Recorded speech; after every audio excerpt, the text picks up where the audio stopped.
Assam caste YouTube চেনেলৰ অন্য এটা নতুন ভিডিঅ'ত আপোনালোক সকলোকে স্বাগতম জনাইছোঁ। 17 ছেপ্টেম্বৰত অৰুণোদয় আঁচনিৰ টকা কোনে পাব, নতুন খবৰ এই ভিডিঅ'টোত আপোনালোকে জানিব পাৰিব।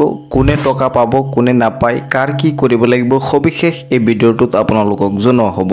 গতিকে ভিডিঅ'টো খুব দৰকাৰী হয়, প্ৰথমৰ পৰা শেষলৈকে অলপ স্কিপ নকৰাকৈ সম্পূৰ্ণৰূপে চাব।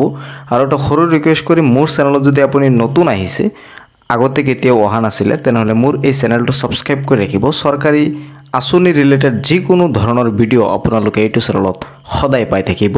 তাৰ বাবে মোৰ চেনেলটো ছাবস্ক্ৰাইব কৰি ভিডিঅ'টো তেতিয়া এটা লাইক কৰি দিয়ক আৰু চেনেলটো ছাবস্ক্ৰাইব কৰি নটিফিকেশ্যন বেলটো অন কৰি ৰাখিব। প্ৰথম কথাটো হ'ল, যদি আপোনাৰ অৰুণোদয় আঁচনিৰ ভেৰিফাই অৰ্থাৎ চিঠি আপোনাৰ ওচৰত আহিছিল মুখ্যমন্ত্ৰীৰ তৰফৰ পৰা আৰু আপুনি ফৰ্ম ফিল আপ কৰি জমা দি দিছে অলৰেডি, আপোনাৰ বেংকৰ ডিটেইলছ বা আপোনাৰ নাম যিখিনি কৰিব লাগে ফৰ্মত সেইখিনি কৰি আপুনি জমা দি দিছে, তেনেহ'লে আপুনি নিশ্চিত থাকক আপুনি 17 ছেপ্টেম্বৰত অৰুণোদয় আঁচনিৰ টকা পাব।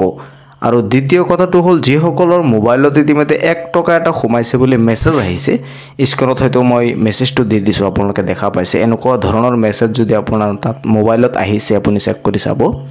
যদি আহিছে তথাপিও আপুনি নিশ্চিত থাকিব আপুনি অৰুণোদয় আঁচনিৰ টকা পাব। এই দুটা কেটেগৰীৰ মানুহে 17 ছেপ্টেম্বৰত অৰুণোদয় আঁচনিৰ টকা পাব।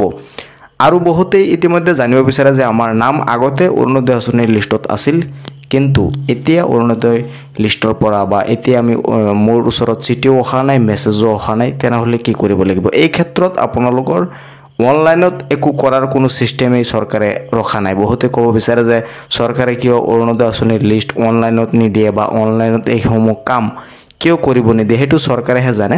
কিন্তু এইসমূহ কাম আপোনাৰ অফলাইনত কৰিব লাগিব। যে মোৰ নাম লিষ্টত অহা নাই কিয়, সেইটো জানিবলৈ হ'লে আপুনি পঞ্চায়ত বা ব্লকত যাব লাগিব, তেনেহ'লেহে জানিব পাৰিব। চৰকাৰে অৰুণোদয় আঁচনিৰ এনেকুৱা কোনো ধৰণৰ কাম অনলাইনত তেওঁলোকে দিয়া নাই, অফলাইনত আপোনালোকৰ কৰিব লাগিব। গতিকে আপোনাৰ নাম যদি অহা নাই, আপোনাৰ তাত যদি চিঠিও অহা নাই বা আপোনাৰ মোবাইলত যদি মেছেজ অহা নাই, তেনেহ'লে আপোনাৰ এই ব্লক বা পঞ্চায়তত গৈ আপোনাৰ এইসমূহ কথা ডিছকাছ কৰিব লাগিব বা এইসমূহ প্ৰব্লেমৰ কথা তেওঁলোকক জনাব লাগিব।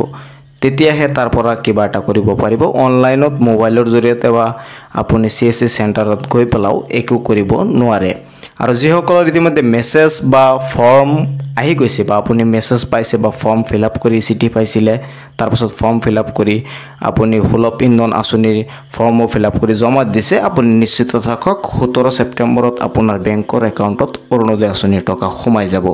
তো অৰুণোদয় আঁচনিক লৈ এইটো আছিল একেবাৰে লেটেষ্ট খবৰ। বহুতেই আপোনালোকে জানিব বিচাৰিছিলে আৰু মোৰ চেনেলত বহুত দিন ধৰি ভিডিঅ' দিব পৰা নাই, গতিকে আজিৰ এই ভিডিঅ'টোত মই আপোনালোকক জনাই দিছোঁ। এইসমূহ যদি আপুনি কৰিছে, আপোনাৰ মোবাইলত মেছেজো আহিছে প্লাছ আপোনাৰ ফৰ্মো আপুনি জমা দি দিছে বেংকৰ ডিটেইলছসমূহ দি পেলাই, তেনেহ'লে আপুনি নিশ্চিত থাকক আপোনাৰ টকা 17 ছেপ্টেম্বৰত নিশ্চয় সোমাব। বহুতে এই বিষয়ে জানিব বিচাৰি আছিলে, সেইকাৰণে মই এই ভিডিঅ'টো বনাই আপোনালোকক জনাই দিছোঁ। ভিডিঅ'টো শ্বেয়াৰ কৰি দিব যাতে সকলোৱে চাব পাৰে, এই খবৰসমূহ যাতে সকলোৱে জানিব পাৰে, সেইকাৰণে ভিডিঅ'টো শ্বেয়াৰ কৰি মোৰ চেনেলটো ছাবস্ক্ৰাইব কৰি ৰাখিব। যেতিয়াই মই পৰৱৰ্তী ভিডিঅ' আপলোড কৰোঁ আপোনালোকে সেই ভিডিঅ'সমূহ অতি সহজতে চাব পাৰিব। লগ পাম পৰৱৰ্তী ভিডিঅ'ত। চাই থাকিব আপোনালোকৰ আপোন চেনেল অসম কাষ্ট।